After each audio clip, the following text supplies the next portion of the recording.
ሰላም ከመይ ትኾኑ ተኸታተልቲ ትግርኛ ዜና ካብ ትግራይን ኤርትራን ኢሉ እውን ኩነታት ቀርኒ አፍሪካ አህጉራዊ ፍጻመታትን ብምድሳስ ነዝዕለት ዘዋደድናዮም ዜናታት ሒዝናልኩም ቀሪብና ኣለና። ፈለማ ቀንዲ ነጥብታት ከነላልየኩም። ኣብ ትግራይ ገበን ጀምላዊ ግፋ ገዴታ ወታደራዊ ምልላይ የካይድ ከም ዘሎ ሓደ ትካል ሰብኣዊ መሰል ኣቃልዑ። ኣብ ትግራይ ኩናት ክለዓል ይኽእል እዩ ዝብል ስጋኣት ኣብ ዝሓደረሉ ዘሎ እዋን ኣብ መብዛሕትኦም ሓይልታት ዝተመልኦ ወታደራዊ ምልመላ ይካይድ ከም ዘሎ ሂውማን ራይትስ ፈረስ ዝተባሃለ ትካል ተጣባቂ ሰብኣዊ መሰል ኣቃልዑ። ሰራዊት ምክልኻል ሃገር ናብ ክልል ትግራይ ብ3 ኣንፈት ሰፊሕ ናይ ሰራዊት ሓይልን ሎጂስቲክን የፀጋ ከም ዘሎ ተሓቢሩ።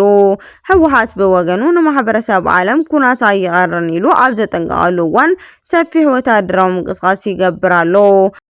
ብሕወሓት ከም ዝድገፍ ዝነገረሉ ዕጡቕ ሰራዊት ኣገው ንወረዳ ኣበርገለ ከም ዝተቆፃፀረ ተሓቢሩ። እዚ ናይ ኣገው ሸንጎ እናተባህለ ዝፅዋዕ ዕጡቕ ሰራዊት ኣብ ዘካየዶ ኩናት ዋግራም ዝተባህለ 2 ወረዳታት ብሓይሊ ከም ዝተቆፃፀረን ብኣሽሓት ዝቁፀሩ ተመዛበልቲ ከም ዘለውን ተገሊጹ። ኣብ ትግራይ ዝተፈጸመ ተግባር ፍጹም ዘይሕጋዊ ኣፍልጦ ዘይብሉ ምዃኑ ጀነራል ሳሙራ ዩኑስ ሓቢሮም። ኣብዚ ስርዓት ትግራይ ክካየድ ስለ ዘሎ ጀምላዊ ግፋ መናእሰይ ምስቲ መንግስቲ ሻዕብያ ኣብ ዕጥቃዊ ቃልሲ ዝገብሮ ዝነበረ ናይ ቃልሲ ስትራቴጂ ዝተቐድሐ ምዃኑ ተሓቢሩ። ኣብ መንጎ ፌደራላዊ መንግስቲ ሶማልያን ተቃወምቲ ሚሊሻታትን ሓድሽ ኩናት ሕድሕድ ተወሊዑ። ሕብረት አፍሪካን ኢጋድን ድማ ኣብ ሶማልያ ዝተፈጠረ ዘይምርግጋእ ንኩሉ ዝሓቆፈን ብሰላማዊ መንገዲ ክፍታሕ ፃውዒት ኣቅሪቦም ኣለው። እስራኤልን ሊባኖስን ተኩሲ ደው ንምባል ተስማሚዐን።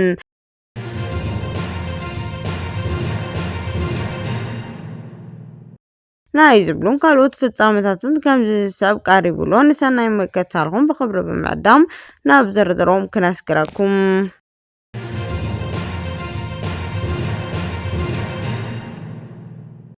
ኣብ ትግራይ ገበን ጀምላዊ ግፋ ግዴታ ወታደራዊ ምልመላ ይካየድ ከም ዘሎ ሓደ ትካል ሰብኣዊ መሰል ኣቃሊዑ። ኣብ ትግራይ ኩናት ክለዓል ይኽእል እዩ ዝብል ስጋት ኣብ ዝሓደረሉ ዘሎ እዋን ኣብ መብዛሕትኦም ከባቢታት እቲ ክልል ሰፊሕ ጀምላዊ ግፋን ሓይሊ ዝተመልኦ ወታደራዊ ምልመላን ይካየድ ከም ዘሎ ሂውማን ራይትስ ፈረስ ኢትዮጵያ ዝተባህለ ትካል ተጣባቂ ሰብኣዊ መሰል ኣቃሊዑ። እቲ ትካል ካብ ትግራይ ጥቆማታት ይወፅእ ከም ዘለው ብዛዕባ ግፋ ኣመልኪቱ መጽናዕቲ ይካየድ ከም ዘሎን ቅድሚ ሓደ ሰሙን ኣፍሊጡ ምንባሩ ዝዝከር ኮይኑ ጉንበት 28 2018 ዓ.ም ብወጊ ኣብ ዘዘርግሖ ምርመራ ጸብጻብ እዚ ድማ ትግራይ መናሰይ ብዘይድሌቶም ንወታደር ተዓሊም ይገፈፉ ከም ዘለዎ ኣረጋጊጹ። ብፍላይ ድሕሪ እቲ ህወሓት ብሌተናል ጀነራል ታደሰ ወረደ ዝምራሕ ዝነበረ ጊዜያዊ ምምሕዳር ኣፍሪስናዮ ኢና ካብ ዝብሉ እዋን ጀሚሩ ገፋ መናእሰይ ብዝኸረረ መልክዑ ይፍጸም ከም ዘሎ ኣመላኺቱሎ። እቲ ጸብጻብ ካብ 27 ንዓይኒ መዘኻኸር ካብ ገፋ ዘምለጡ መናእሰይ ካብ ስራቤት ግዳያት ብዝረኸቦ መሰረት እቲ ብግዴታ ዝግበር ዘሎ ምልመላ 3 ቀንዲ ጉጅለታት ማሕበረሰብ ኢላማ ዝገበረ ምዃኑ ሓቢሩ። ካብቶም ኢላታት ሓደ ኣቐድም ኣቢሉ ካብቶም ኩናት ትግራይ 2013 ዝተረፉ ኢሉ እውን ኣባላት ቲዲኤፍ ነበር ኣባላት ጉዳት ዘለዎ እውን ከይተረፉ ዳግማይ ይግፈፉ ከም ዘለዎ ኣረጋጊጹ። ብተወሳኺ ድማ ኣብቲ ዝሓለፈ ኩናት ወዱ ዘይተጋድለን ስራቤት ብግዲ ሓደ ቆልዓ ንክህቡ ይግደድ ምህላውን ኣቃሊዑ። ብሳልሳይ ደረጃ ድማ መናእሰይ ብበዝሒ ኣብ ዝተኣከቡሉ ቦታታት ከም እኒ ባህላዊ ወርቅታት መውፅኢ ቦታት ናይ ጸበል ቦታታት ናይ ዲኤስቲቪ ኩዕሶ መርአዪ ማእኸላት ባራታትን ቢንጎ መጻወትን ገዛታት ሃንደበት ብምኻድ ሰባት ይገፉ ከም ዘለዉ ገሊፆም። እዚ ገፋ እዚ መጀመርታ ቅድሚ 3 ኣዋርሕ ኣብ ዞባ ምዕራብ ወረዳታት ኣስገደ ዛና ጽምብላ ታሕታይ ኣድያ እውን ታሕታይ ቁራሩን ዝተጀመረ ክኸውን ተሎ ሕዚ ግን ኣብ ማእኸላይ ዞባ ተንቤን ዞባን ምብራቕ ብሰፊሑ ተዘርጊሑ ምህላው እቲ ትካል ኣረጋጊጹ። ካብዞም ዝተጠቐሱ ፍሉያት ድማ ኣብ ከተማ ሸረሮ ልዕሊ 51 ምምሕዳር ህንፃ ሳልሳይ ደብሪ ተዓፅዮም ከም ዘለዉ 36 ዝኾኑ መናእሰይ ብመስኮት ዘሊሎም ክሃድሙ ከለዉ 17 ኣካላዊ ጉድኣት ዘለዎም ዓበይቲ ግን ክሃድሙ ብዘይምኽኣሎም ከም ዝተረፉ ኣቃሊዑ። ጉንበት 30 2026 ድማ ወረዳ ዜና ናይ መወዳእታ ግጥም ሻምፒዮን ሊግ እንዳራዩ ከለው አርማ 11 ዝተባለ ወታደራዊ ሓይሊ ናብ ኩዕሶ መራይ ቦታታት ዲኤቲቪ ብምእታው ጃምላ ክፋል መክያዱ ንመናእሰይ ኣብ ቤት ትምህርቲ ከም ዝዓፅዮም ሓቢሩ። ኣብ ከባቢ ቆላ ተንቤን እውን ኣርሚ 60 ምስ መራሕቲ ቀበሌ ብምዃን ኣብ ሓደ ዓዲ ዝተባለ ዳጋ 60 መናእሰይ ብምክዋፍ ኣብ ዝፍፃመ እዚ ሓደ ወላዲ ነቲ 16 ዓመት ዝሞልኦ ትሕቲ ዕድመ ወዱ ኣይሄበ ብምባል እቶም ገፈፍቲ እቲ ኣቦ ኣሲርዎም ይርከብ። ሂውማን ራይትስ ፈረስ ኢትዮጵያ ዝተግባር እዚ ብሕገ መንግስቲ ኢትዮጵያ አንቀጽ 18 አንቀጽ 16 17 ዘይሕጋዊ ማእሰርቲ ዝጥሕስ ምዃኑ ገሊጹ ብተወሳኺ እውን ነቲ ናይ ኣፍሪካ ቻርተር ኣህጉራዊ ውዕል ብግልፂ ዝገሃዝ ተግባር ምዃኑ ኣመልኪቱሎ። እቲ ትካል ነዚ ፀገም እዚ ብምፍታሕ ኩሉ ዓይነት ክፋል ብህፁፅ ደው ንከብል ዝኣሰሩ መሰላት ትካላት ነቶም ማእስከራት ክከታተሉ ፍቃድ ንክህቦም ፀዊዑሎ። መንግስቲ ፌደራል እውን ንህዝቢ ትግራይ ዘድሊ በጀት ነዳዲ ናይ ሰራሕተኛ መሃያን መሰረታዊ ኣገልግሎትን ብምቕራብ ንመናእሰይ ቁጠባዊ ዕድላቱ ክፈጥር ካብ ኩራት ዝርሕቐሉ መገድታት ከናድን ይግባእ ክብል ኣተሓሳሲቡ።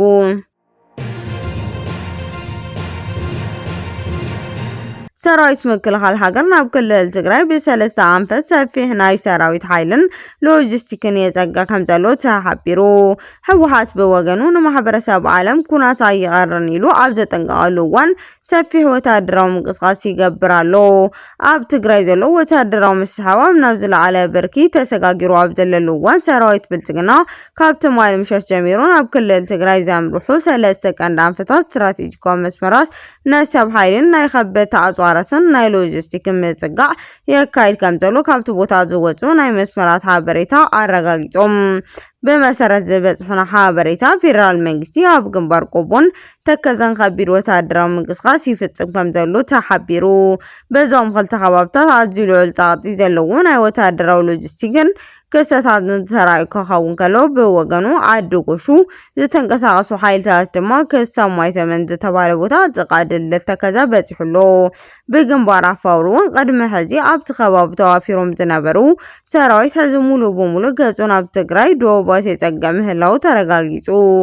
በግንባር ደቡብ ትግራይ እውን ኣብ ወረዳ ዛታ ቅድሚ ሕዚ ሓንቲ ክፍለ ሰራዊት ጥራይ ተዋፊራ ከም ዝነበረት ዝዝከር ኮይኑ ናብ ሎሚ ዘውግሕ ግን ተወሳኺ ክልተ ናይ ውግእ ሻለቃታት መፂኦም ተፀንቢሮም ኣለው። ነዚ ናይ ፌደራል መንግስቲ ከቢድ ወታደራዊ ምስፍሕፋሕ ስዒቡ ኣብ ክልል ትግራይ ንገዛ ርእሱ ከም ዘይሕጋዊ መንግስቲ ሾይሙ ዘሎ ውድብ ህወሓትን ኣብ ልዕሊ ድንጋፀ ስጋትን ውሽጢ ከም ዝኣተወ ተዓዘብቲ ይገልጹ። ተማል ብለይቲ ንማሕበረሰብ ዓለም ንዲፕሎማሲ ሓይልታት ንዝዓለመ ህፁፅ መግለጺ ብምዝርጋሕ ኩናት ክኸፈት እዩ ክብል ፃውዒት ኣቕሪቡ ምንባሩ ይዝከር። ሰራዊት TDF ድማ በዚ ናይ መንግስቲ ግፋት ዘዋሃሎም ሓድሽ ሓይሊ ብምጥቃም ኣብ ኩሎም ግንባራት ሓድሽ ናይ ምክልኻል ናይ መጥቃዕቲ ወታደራዊ ምክልኻላት ይገብራሎ። ድሕሪ መረፃ ኢትዮጵያ ሓድሽ ኩነታት ከም ዝፍጠር ኩሉ ሕብረተሰብ ስጋት ኣህዲሩ ዝነበረ እንትኸውን ድሕሪ እቲ መረፃ ከምዚ ዓይነት ምንቅስቃስ መራዩ ድማ ዝገደደ ራዕድን ፍርሕን ፈጢሩ ይርከብ።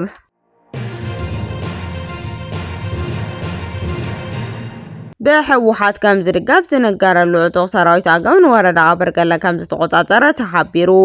እዚ ናይ ኣገው ሸንጎ እናተባህለ ዝጽዋዕ ዕጡቕ ሰራዊት ኣብ ዘካየዶ ኩናት ዋቅራም ዝተባለ ክልተ ወረዳታት ብሓይሊ ከም ዝተቆጻጸረን ብኣሽሓት ዝቁጸሩ ተመዛበልቲ ከም ዘለውን ተገሊጹ። ኣብ ክልል ኣምሓራ ምምሕዳር ብሄር ዋቅራም ናይ ዓርሱ ኣገው ዲሞክራሲያዊ ሕብረት ወይ ድማ ኣገው ሸንጎ ብምባል ዝጽዋዕ ብብድብ ህወሓት ከም ዝድገፍ ዝነገረሉ ዕጡቕ ጉጅለን ወረዳታት ኣበርገለን ጻግብጅን ሙሉ በሓይሊ ከም ዝተቆጻጸረን ነበርቲ እቶም ወረዳታት ድማ ብበዝሒ መዛበሉ ከም ዘለዎም ብድምፂ ጀርመን ሓቢሮም።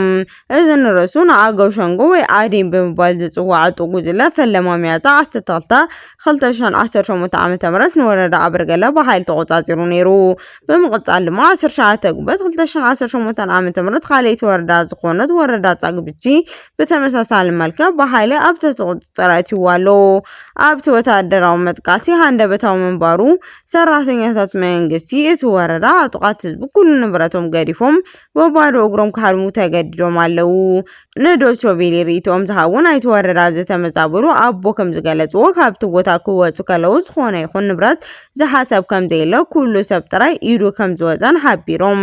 ክሳብ ሕዚ ኣብ በረኻ ተዓቂቦም ከም ዝርከቡ ዝብላዕን ዝስተን ብዘይ ምህላው ህፃናት ዝሓዛ ኣዴታት ኣረጋውያን ኣብ ትሕቲ ከቢድ ስቃይ ከም ዝርከባ ኣረጋጊፆም ኣብ ጻግብጂ ዝርከቡ ናይ ፖለቲካ ፍልልይ ዝነበሮም ሰባት ናይ መንግስቲ ሰራሕተኛታት ሙሉ በሙሉ ነቲ ከባቢ ገዲፎም ወፂኦም ኣለው። ካብ ወረዳታት ጻግብጂ ዝተፈናቀሉ ሰባት ርእሰ ከተማ ሰቆጣ እንተኣትዉ እኳ ኣብ ዝሓለፈ 6 መዓልታት ምንም ዓይነት ሰብኣዊ ሓገዝ ከም ዘይረኸቡ ገሊፆም ካብ ወረዳ ኣበርገለ ተመዛቢሎም ኣብ ከተማ ሰቆጣ ካብ ዝኣተዉ ልዕሊ ሓደ ወርሒ ዝገበሩ ወገናት እውን ክሳብ ሕዚ ተመሳሳሊ ፀገም ከም ዘለዎም ገሊፆም ከተማ ሰቆጣ ብምክንያት እዚ ግጭት እዚ ካብ ዝተፈላለዩ ከተማታት ከም ኮረም ኮፍላ ኣበርገለ ዛታና ለማጣን ሕዚ እውን ካብ ጻግብጂ ዝወፁ ኣሽሓት ተመዛበልቲ ተተኣናገደሉ ዘላ እኳ እንተኾነት ነተመዛበልቲ ዝኸውን ዝተዳለወ ወግዓዊ ማዕቆብ ግን የለን። ብዛዕባ እቲ ክልተ ወረዳት ዋግ ክራምን ብኣገው ሸንጎ ናይ ምትሓዝ ጉዳይ ዘሎ ሰብኣዊ ቁልውላ ንድምፂ ጀርመን መብርሂ ክህቡ ዝተሓተቱ ሰበስልጣን እቲ ዞባ ምላሽ ካብ ምሃብ ተቆጢቦም ኣለው።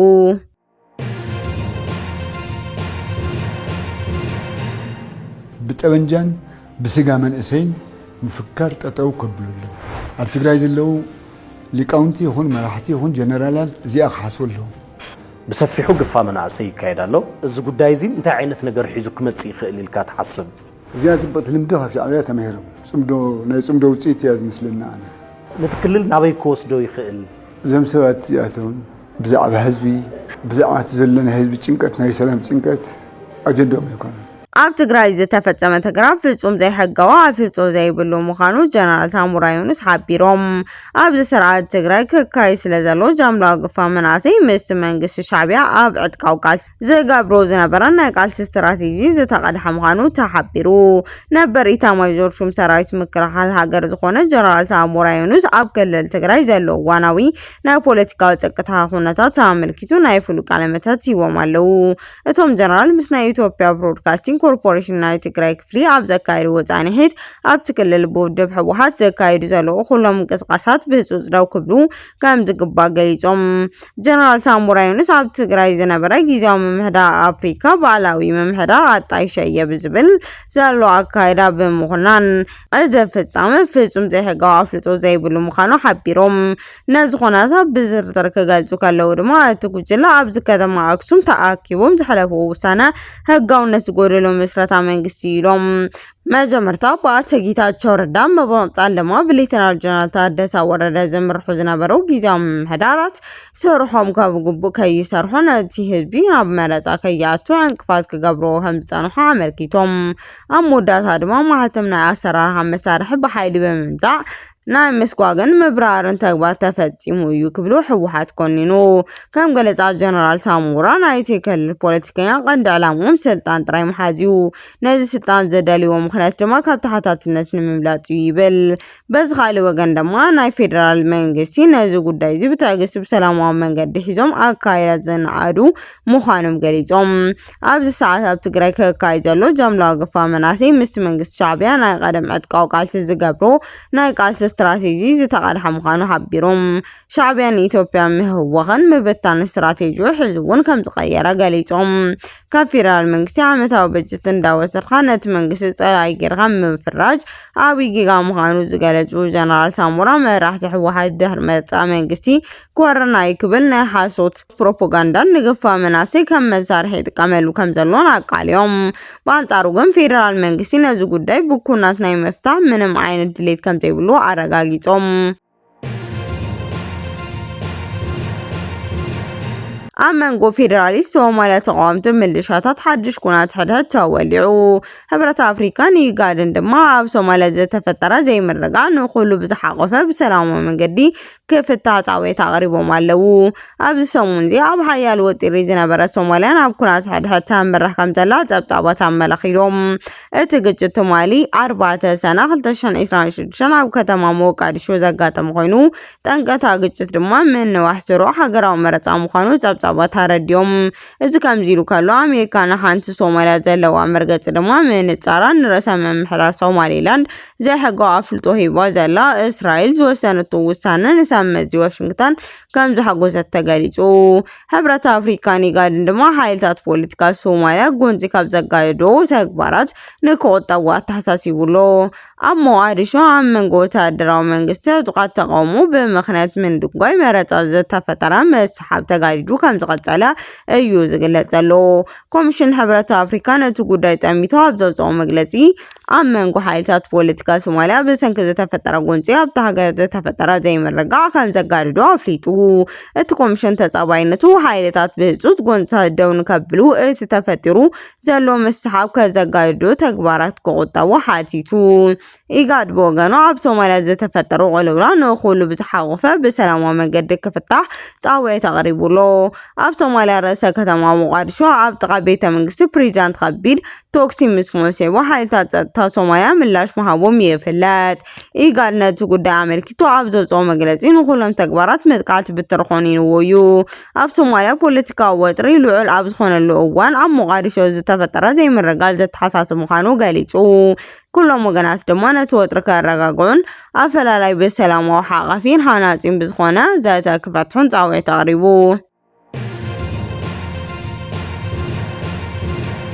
እስራኤል ሊባኖስ ተኩስ ደው ንምባል ተስማሚየን እስራኤልን ሊባኖስ መስርሕ ተኩስ ደው ንምባል በመደሳስ ኣብ ደቡብ ሊባኖስ ዞባዊ ጸጥታ ንምፍጣር ኣብ ስምምዕነት ከም ዝበጽሓ ጸብጻባት ይሕብሩ እስራኤል ሊባኖስ በመንገኛ አሜሪካ ኣብ ዋሽንግተን ዲሲ ቀጥታዊ ዲፕሎማሲያዊ ድርድር ንምክያድ ሲቡ ቀድመ ኩነት ዘለዎም ተኩስ ደው ንምባል ተስማሚየን እቲ ስምምዕነት ሂዝቦላ ስለዘይሓወሰ ሚሊሻታት ትጉጅላ ምስ ሓይልታት እስራኤል ሰግረዶ ተኩስ ከይቅጽል ስክፍታ ኣበጊሱሎ ኣብ መጀመርታ ወርሒ ሚያዝያ ኣብ መንጎ ክልቲአን ሃገራት ተኩስ ምቁራጽ ስምምዕነት እኳ ተገበረ እስራኤል ጉጅለ ሂዝቦላ ተኩስ ምልዋጥ ክቅጽል ከም ዝጸንሐ ይፍለጥ ካብ ወርሒ መጋቢት ጀሚሮ ኣብ መንጎ እስራኤል ብኢራን ዝድገፍ ዕጡቅ ሂዝቦላ ኣብ ዘካየዶ ውግእ ልዕሊ 3500 ሰባት ከሞቱን ካለው ልዕሊ 10,000 ድማ ከም ዝቆሰሉ ኣብ ሊባኖስ ዝወፁ ጸብጻባት ይሕብሩ እቲ ሰፊሕ ዞባዊ ግጭት ካብ ዝጅመር ኣትሒዙ ልዕሊ 1 ሚልዮን ሰባት ከም ዝተመዛበሉ ክግለጽ እንከሎ ብወገን እስራኤል በ10 ክቁጠሩ ወታደራዊ ሰላማውያን ሰባት በመጥቃዕቲ ሮኬት ሰብ ኣልቦ ነፋሪት ተቃቲሎም በአሜሪካ ዝተደገፈ ስምምዕነት ጉጅለ ሂዝቦላ ካብቲ ኣብ ደቡብ ሊባኖስ ዝርከብ ዞባዊ ጸጥታ ክወጽእ ምዃኑ ተገሊጹ በእስራኤል ሊባኖስ ዝተባሃወ ሓበራዊ መግለጺ ሂዝቦላ ዘካይዱ ዝነበረ መጥቃዕቲ ሙሉ በሙሉ ደው ከብል ሂዝቦላ ኩሎም ዕጡቃት ካብ ትሩባ ሊታኒ ንደቡብ ዝርከብ ከባቢታት ክስሕቡ እዮም ብዛዕባ ሰራዊት ሊባኖስ ዝቆጻጸር ዞባታት ጸጥታ ብኸመይ ከም ዝምስረት እቲ ስምምዕነት ኣይተገለጸን ዘሎ ንሂዝቦላ ትድገፍ ኢራን ምስ አሜሪካን እስራኤልን ዘካይድ ዝኾነ ይኹን ስምምዕነት ሰላም ኣብ ሊባኖስ ዘካይድ ዘሎ ውግእ ምቁራጽ ከም ዘጠቃልል ኣሎ ክትብል ብተደጋግሞ ገሊጻ ምንባራ ዝዝከር እዩ ልኡኻት ክልቲአን ሃገራት ን22 ሰነ ኣብ ዋሽንግተን ዳግማይ ክእከብ ወደ ኣተሓይዙ ዘሎ ኮይኑ ምእንታን ምህናፁ ክቅጽል ናብ ኩለ መዳዊ ስምምዕነት ሰላም ክበጽሕ መደብ ተተሓይዙሎ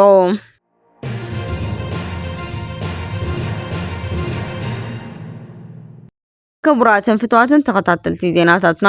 ንሰዓት ዘዳልናዮም ሓደሽ ምዕባለታትን እዋናዊ ሓበሬታታትን ኣብ ዝዛዚምናልና ንምክትታልኩም ነመስግን